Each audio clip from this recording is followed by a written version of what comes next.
E aí, pessoal, tudo bem? O vídeo de hoje, ele é uma sugestão de um seguidor do Twitter, o @mbragais, o Márcio.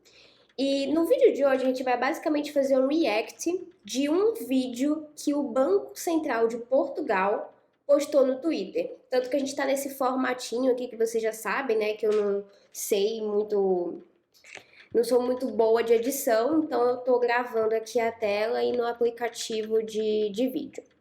E aí, o vídeo, hoje eu vou mostrar aqui o tweet pra vocês e a gente vai ver o vídeo e a gente vai comentar em cima disso, beleza? Tô com o tweet deles aberto e aí, olha só, eles colocam aqui. Sabia que as moedas virtuais não são verdadeiras moedas? As moedas virtuais não são proibidas, mas é fundamental perceber os riscos associados a estas moedas. Veja o vídeo e fique a conhecer todas as diferenças. Vamos lá, vamos colocar o vídeo aqui rapidinho pra gente ver. Eu acho que tá muito alto, vou baixar um pouco. Vou botar aqui do começo. Moedas virtuais não são verdadeiras moedas. Saiba porquê. Sabia que as moedas virtuais não são verdadeiras moedas? As moedas virtuais não são proibidas. No entanto, é fundamental perceber que as moedas virtuais não são verdadeiras moedas. Ok, ela é bem repetitiva, né? Ela fala a mesma coisa umas 500 vezes. E que têm muitos riscos associados. Há três diferenças principais entre elas. Beleza. Antes dela comentar quais que são essas diferenças principais, antes dela comentar as três diferenças principais, que são basicamente críticas ali sobre criptomoedas, moedas virtuais, eu acho que é interessante a gente diferenciar, talvez até de uma maneira mais semântica, qual que é a diferença entre moeda virtual, moeda digital e criptomoeda. Porque existe, sim, algumas diferenças entre essas três classes e é importante que a gente entenda, porque ela fala assim que as moedas virtuais elas não são verdadeiras. Só que eu entendo também que talvez para o idioma lá, para o português de Portugal, moeda virtual e moeda digital sejam consideradas as mesmas coisas. Mas, se porventura você se deparar com esses termos e quais as diferenças disso e tudo mais, é importante que a gente saiba definir exatamente que sim tem diferença. Então vamos lá. Moeda virtual, ela é uma moeda que ela funciona somente em um mundo virtual. Só lá. Ela não tem qualquer valor no mundo real. Você não utiliza ela para nada no mundo real. Você só vai utilizar no mundo virtual. Por exemplo, num jogo. Você tá jogando um jogo lá, sei lá, jogo 1, 2, 3. E aí você tem a 1, 2, 3 coin. Essa moeda, ela só vai servir para você dentro do jogo, para você mudar a skin do seu personagem, para você comprar novas ferramentas, para você dar um boost no seu personagem, nas suas ferramentas e por aí vai. Então, a moeda virtual, ela funciona só dentro de um mundo virtual para que você faça coisas dentro deste mundo virtual. E aí, a gente vem para uma questão interessante hoje, que é assim, hoje a gente está tendo uma onda de jogos que utilizam moedas digitais, que são jogos play to earn. Então você joga ali e tal, você ganha uma moedinha, um negócio, e você pode utilizar no mundo real, né? Uma criptomoeda, uma moeda digital, um token, não sei o quê. Só que essas moedas de jogos play to earn, por exemplo, não são virtuais, elas são digitais. E aí a gente vai entender o porquê. Por quê? Moeda digital é aquilo que é aquela moeda que ela não é palpável. Você não tem ela no meio físico, tá? Não é tipo, eu tinha uma moeda aqui, mas enfim, não é uma moeda normal, um papel moeda e tal que você utiliza fisicamente. Você utiliza ela por meios digitais. Então, é um software de computador, é um software, né, no caso, aplicativo ali de celular e tal. E, inclusive, o Pix, hoje, que a gente usa, uma transferência no TED, uma transferência, né, ali bancária e tal, isso é considerado moeda digital. Você já está usando uma moeda digital, porque você não tem ela ali palpável para você. Então, até mesmo o Pix que você faz hoje, ele é uma moeda digital. E aí, as criptomoedas, as altcoins, as shitcoins, essas moedas aí que surgiram, também são consideradas moedas digitais, porque de certa maneira elas têm valor no mundo real. Você pode pegar aquela moeda e transferir para real, para dólar, para euro e ela vai valer alguma coisa. Então é moeda digital, porque ela tem algum certo valor no mundo real, tá? E criptomoeda, bem, o conceito, né, de criptomoeda é o conceito daquela moeda ali descentralizada que utiliza criptografia e tudo mais. Hoje, quando o Bitcoin surgiu, ele foi categorizado de criptomoeda. Ethereum também é categorizado de criptomoeda por ter algumas dessas características aí de descentralização. Ethereum nem tanto, né, ou quase nada, mas enfim. Mas o que eu quero que você entenda. Hoje, o Bitcoin, por exemplo, ele pode ser considerado uma moeda digital, mas não virtual, tá bom? Então, moeda virtual, ela funciona só no mundo virtual.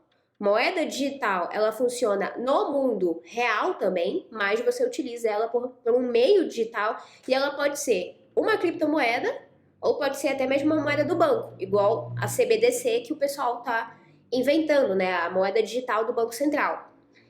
Então, enfim, só um jeito meio mais semântico, digamos assim, de tentar explicar que existe sim diferenças entre o que é virtual, o que é digital e o que é cripto, mas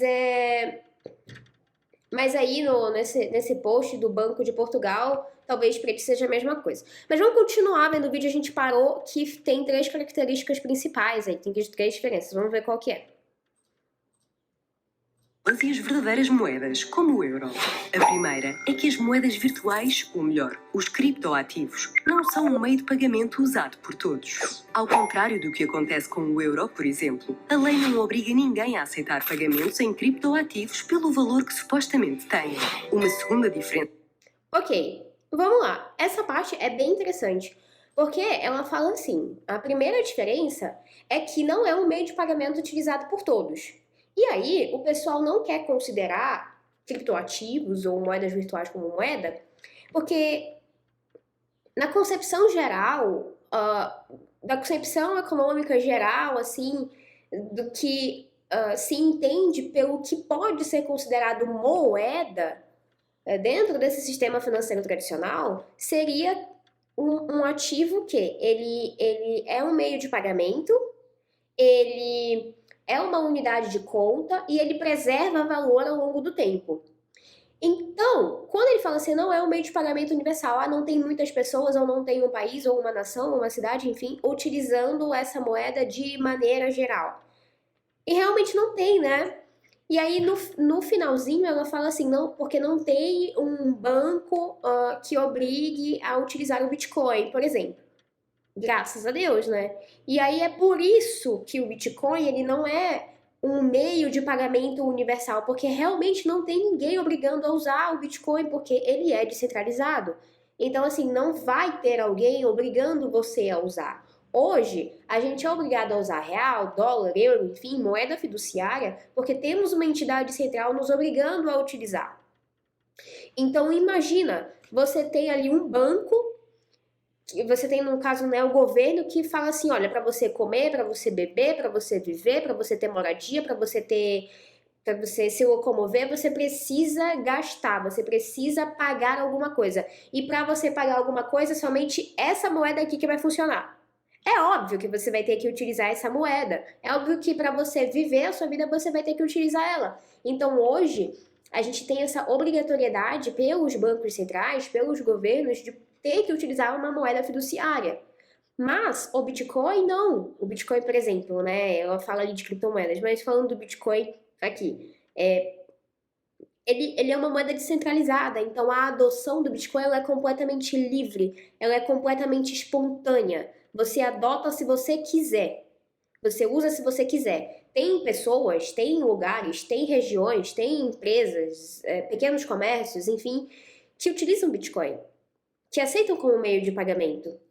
E tem pessoas que vão lá e tentam explicar para as outras, olha, você pode aceitar o Bitcoin e tal, mas assim, é uma decisão voluntária, diferente de uma decisão arbitrária, igual como ela fala. Então, porque o banco não sei o quê, como se isso fosse uma coisa boa, não é boa.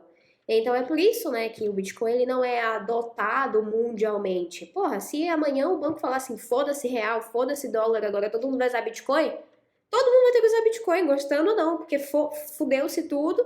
E para você viver, você vai ter que usar Bitcoin. Então, né, pelo fato de ele ser uma moeda descentralizada e livre, ele vai ter ele não tem essa adoção massiva. Pode ser que nunca tenha, né, mas a gente espera que sim.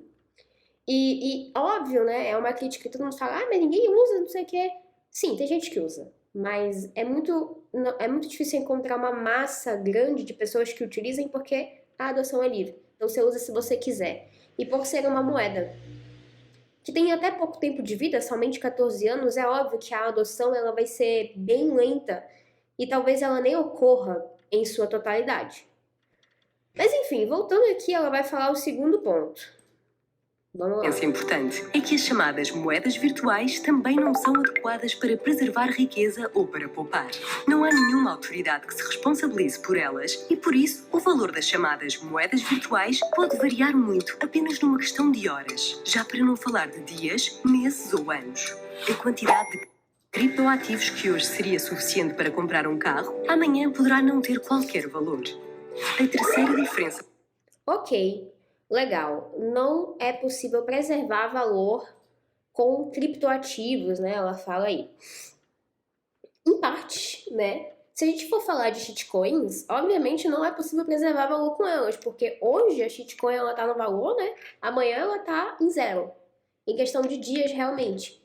De projetos aí que não tem nenhuma estabilidade, de projetos que são completamente centralizados, de projetos que são esquema, golpe, pirâmide, tudo de ruim. Só que se a gente for falar do Bitcoin, e aí ela toca, né, bem nessa questão dos 3 pontos principais da moeda, de preservar a riqueza, de ser adotada por todo mundo e blá blá blá. Se a gente for falar do Bitcoin, ele preserva sim valor. Porque, vamos lá, a nossa moeda, a moeda fiduciária, vamos falar moeda fiduciária, né? O real, o dólar, o euro. Ele vai perdendo valor ao longo do tempo por conta do aumento da base monetária, ou seja, à medida que os governos vão imprimindo mais moeda, aumentando arbitrariamente a oferta, o valor do poder de compra dessa moeda vai diminuindo. Por quê? Porque não é escasso. Porque se você tem muito no mercado, aquilo vai desvalorizando. Se você tem pouco, aquilo vai valorizando. Você vai dando mais valor. Você quer o que é escasso, o que tem pouco. E por aí vai. O que é difícil de conseguir. Uma lei da oferta e demanda do mercado. Isso aí, enfim, não é indiscutível. Então, o Bitcoin, por que ele preserva valor mais do que real, dólar, mais do que moeda fiduciária? Justamente porque não tem como acontecer um aumento arbitrário da oferta do Bitcoin, porque essa oferta ela já foi delimitada sendo em 21 milhões. Então, dado o momento que chegar os 21 milhões, que na verdade nem são 21 milhões, é 20 milhões, 900 e não sei o que, né? E a gente arredonda para 21 milhões. Dado que chegue esse total, esse limite total, nunca mais ninguém poderá, de nenhuma maneira, imprimir, né? Gerar novos bitcoins de maneira arbitrária. Porque já foi delimitado que há um limite. E também, ninguém consegue gerar novos bitcoins e colocá-los no mercado a hora que quiser. Existe uma programação basicamente para isso. A cada 10 minutos, em média, vai surgir um novo bloco com uma quantidade X de Bitcoin e você só consegue gerar esse novo bloco se você realizar uma prova de trabalho. Então, não é que nem um banco central, agora eu vou imprimir aqui uma moeda e pronto, você clica no botão e imprime a porra da moeda. Não, existe todo um processo para que isso possa acontecer. Óbvio que existe um processo natural também para que isso possa acontecer dentro do Banco Central, mas ele é de longe muito nada a ver com, e não é igual, né, o processo que acontece com o Bitcoin. Não tem como você gerar novos Bitcoins de maneira arbitrária, igual como você gera novas moedas fiduciárias de maneira arbitrária. Ou seja, não tem como você inflar a oferta, aumentar a base monetária só porque você quer. E isso vai refletir depois na perda do poder de compra da moeda. Então, a perda do nosso poder de compra atual, da nossa moeda atual fiduciária, ela acontece por conta do aumento arbitrário dessa moeda. Como o Bitcoin não tem a possibilidade de haver um aumento arbitrário dele, você consegue preservar valor ao longo do tempo com o Bitcoin. Com outros ativos, com o shitcoin, não dá. Porque você vai ter ali, por exemplo, uma entidade central, você vai ter alguém controlando, aquele projeto é um golpe, não tem fundamento nenhum. Então, isso que ela falou é um erro, mas em parte, né? Porque em parte tá certo. Mas se a gente for olhar para o Bitcoin especificamente, não, tá errado. Você consegue sim preservar valor com o Bitcoin. Agora vamos voltar aqui que ela fala a última parte do negócio aqui. A fundamental é que, precisamente por serem instáveis, é impossível usar criptoativos para fixar preços. Já imaginou como seria se os preços dos bens e serviços estivessem sempre a mudar, à boleia do valor dos criptoativos? Tomar decisões de consumo e de investimento seria uma verdadeira dor de cabeça. A verdade é que os criptoativos são instrumentos comuns. Beleza. Já pensou, né? Se puta que pariu, o valor mudasse arbitrariamente, nossa, dos preços, caramba, você não ia conseguir comprar, você não ia conseguir poupar, você não ia conseguir investir. Que coisa, não? Parece o Brasil em 1974, né? Tipo, vamos lá. Depois ela fala umas coisas assim que ela fala basicamente do começo do vídeo, né? Que a moeda virtual, ela não é igual à moeda fiduciária e, portanto, você deve tomar cuidado. Então, o vídeo, o ponto importante do vídeo termina aí nessa parte que a gente parou. E aí a gente vem para a última argumentação aqui, que é o fato de que não é possível fixar preços em Bitcoin. Vamos lá. Bitcoin, por exemplo, né? Eu tô falando só de Bitcoin aqui, mas ela fala criptoativos, que eles são muito voláteis e tudo mais. O Bitcoin, ele tem só 14 anos de idade, basicamente. Então, ele é uma moeda bem recente. E pelo fato de ele não ter essa adoção massiva, ele tem sim essas oscilações de preço. E pelo fato também de que atualmente a gente tem sim um mercado tradicional um pouco mais envolvido com o mercado do Bitcoin, né? Os venture capitals, os grandes investidores e tudo mais, a gente tem sim, de uma certa maneira, mesmo que seja a curtíssimo prazo, uma intervenção externa no preço do Bitcoin.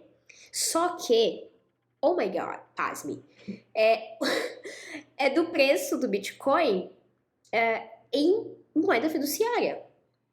Então, essa alteração, essa grande volatilidade do Bitcoin que a gente vê hoje, ela tá baseada em moeda fiduciária. Você vê o preço do Bitcoin oscilando em dólar, em euro, em real, porque você está correlacionando esses preços e trazendo um pouco mais, digamos assim, para sua realidade. Mas o objetivo não é que você correlacione para sempre o preço do Bitcoin em real, dólar, euro. O objetivo é que o Bitcoin ele seja a unidade de conta em si.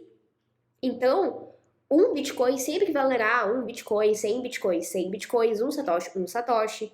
Então, se você extrair essa correlação fiduciária, você consegue sim fixar preços em Bitcoin, por exemplo. Você pode, por exemplo, pegar esse álcool em gel, agora o álcool em gel ele vale 100 satoshis. para sempre ele vai valer 100 satoshis e foda-se. Ou, agora eu quero que ele valha 90 satoshis e por aí vai.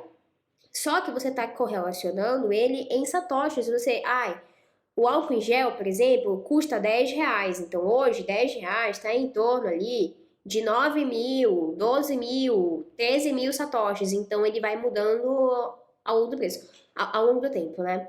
Não, o objetivo não é esse. Não é que você sempre correlacione o preço em moeda fiduciária. O Bitcoin, né, o preço ali do Bitcoin, ele tem que ser... O objetivo é que ele seja relacionado nele em si. Então dá sim para fixar preços se você quiser. É óbvio que atualmente, né, é complicado, mas dá sim para você fixar preços se você quiser. Imagine como comprar coisas e elas mudarem de preço arbitrariamente por conta do preço do Bitcoin. Porra, isso foi o que aconteceu com a gente em 1974. Em 73, 74, até hoje. Até hoje, sempre, né? Depois do fim do padrão ouro, né? A gente vem enfrentando muitos períodos de inflação e hiperinflação. O Brasil, por exemplo, teve que mudar de moeda no período, por exemplo, que a gente teve uma quantidade muito grande, né? A gente enfrentou a hiperinflação entre 1974, por exemplo, porque antes de 1974 e 1973, a gente teve um período em que houve uma recuperação econômica do Brasil, ele cresceu bastante, mas ali ele mudou de regime democrático, né? Regime democrático que fala? Eu não lembro. Mas ele mudou ali do regime do regime atual que tinha no momento, que muitos costumam chamar de ditadura militar. Mas nessa época, o Brasil ele teve um crescimento econômico. Mudou de regime, depois de 74 até 94, a gente teve mudanças de moeda 5 vezes. A gente passou por... Se a gente for olhar meio que ao pé da letra, a gente meio que passou por 5 períodos de hiperinflação, 20 anos quase, ou mais de 20 anos de uma puta crise econômica que o Brasil teve que mudar de moeda 5 vezes porque a moeda estava muito fraca. Ela não valia mais porra nenhuma porque estava com muita inflação, você tava emitindo moeda a rodo, as pessoas iam no supermercado num dia, no outro o preço tava outro, as pessoas não sabiam se ia conseguir comprar as mesmas coisas e tinha que ir no mercado estocar coisa num dia, porque no outro já ia estar 10, 20, 30 vezes maior. Nesse período, a gente viveu inflação de mais de 1000%. E hoje, a gente vive esse período de inflação constantemente. A gente vê preços mudando constantemente por causa da inflação. Mudança de preço não é inflação. Mudança de preço é uma consequência da inflação. E nada impede que daqui a, sei lá, 10 anos, 5 anos, a gente chegue numa hiperinflação dessas igual a gente teve anos atrás e tenha que mudar de moeda de novo. Então, assim, isso não é algo que, nossa, não acontece com as moedas do banco. Acontece, a gente vive isso diariamente. Essa mudança de preços arbitrários aí, e que você não consegue saber que tipo de investimento você vai fazer. Tá? Óbvio, hoje você tem um pouco mais de noção, por conta da taxa Selic, por conta de algumas coisas assim, de certos investimentos que em determinado momento eles podem ou não ficar um pouco mais atrativos. Mas isso não é essa mudança de preços das coisas do nada, não é exclusiva de caso você usasse criptomoeda. Então, enfim, é o Banco Central fazendo um vídeo para falar bem da moeda deles. Não dava para a gente esperar outra coisa. Mas eu achei interessante o Márcio, né, ter me marcado nesse vídeo para que a gente possa falar um pouco sobre essas diferenças. E ele me marcou num outro também, que é do Banco de Portugal, explicando a diferença entre o euro, né, o euro, acho que era euro digital, ele estava falando do euro digital, e a diferença das criptomoedas. Só que eu não vou falar aqui nesse vídeo porque fica muito longo, talvez eu faça um outro vídeo explicando fazendo um react, né, uma espécie de react desse mesmo assunto, desse assunto aí. Mas achei interessante falar desse vídeo, trazer alguns pontos assim que são importantes de serem levantados E, bom, é isso. Eu espero que vocês tenham gostado. Se vocês gostaram, comentem, por favor. Me deem sugestões, dicas, feedbacks do que eu posso trazer aqui para vocês. Tem muito assunto ainda para eu trazer e eu estou trabalhando neles para que realmente fique algo bem legal. Mas enfim, pessoal, é isso. Eu espero que vocês tenham gostado. Muito obrigada quem assistiu até o final. E até a próxima. Um beijão. Tchau, tchau.